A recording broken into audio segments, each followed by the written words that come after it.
It arrives. A flat, heavy box, a perfect rectangle of promise. It holds your future. A sleek, minimalist Scandinavian bookshelf named something unpronounceable, like Björkhausen or Flared Full. You look at the picture on the box. So simple.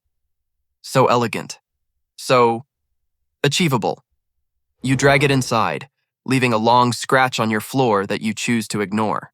You open it with the misplaced confidence of a seasoned carpenter who has just had a very nice espresso. An hour, tops, you tell yourself, smiling. Oh, you sweet, naive, beautiful fool. You have no idea what's coming. You are the hero of a story that will not end well. You lay out all the pieces on the floor. It looks like the fossilized remains of a very geometric dinosaur. Then you open the instructions. There are no words, only a series of cryptic drawings of a genderless, expressionless stick figure who seems to be silently judging your life choices. You start counting the hardware.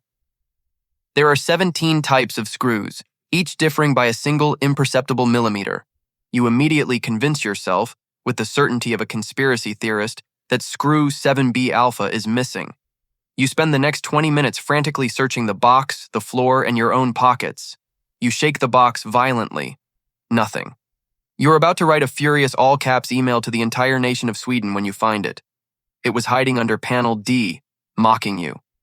You decide the instructions are not a manual, but merely a philosophical guide. Your spatial reasoning, you believe, is superior to that of a 2D stick figure. You start connecting pieces that look like they should go together. Panel A fits snugly into slot C. A small victory.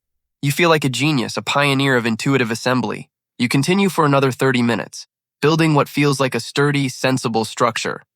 You are a god of creation. Then you reach for the final top shelf and realize with a cold, dawning horror that you put the main support beam in backwards 3 steps ago. The pre-drilled holes for the screws are on the wrong side. The entire thing has to be taken apart. Every single screw. This is where the transformation begins. The friendly optimism is gone, replaced by a primal rage. The Allen key, your only friend and tool in this journey, starts to strip. It becomes a smooth, useless circle of metal, a testament to your failure.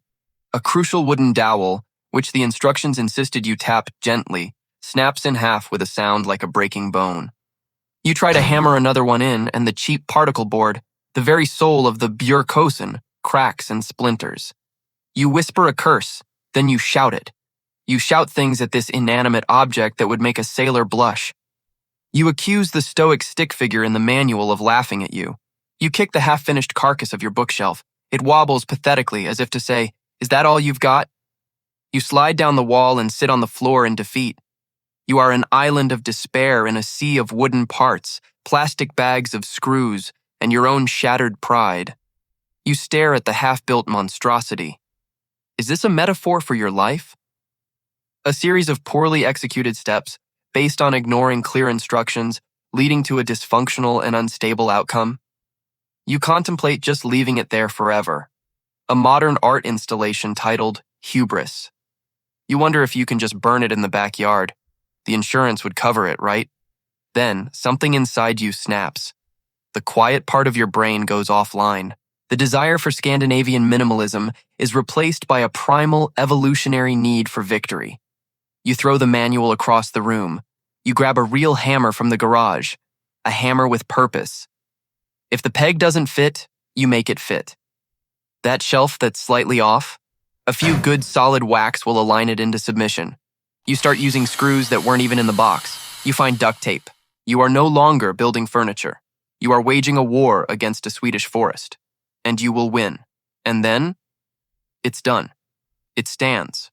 It vaguely resembles the picture on the box. In the same way you vaguely resemble the person who started this project 4 hours ago. You don't dare touch it.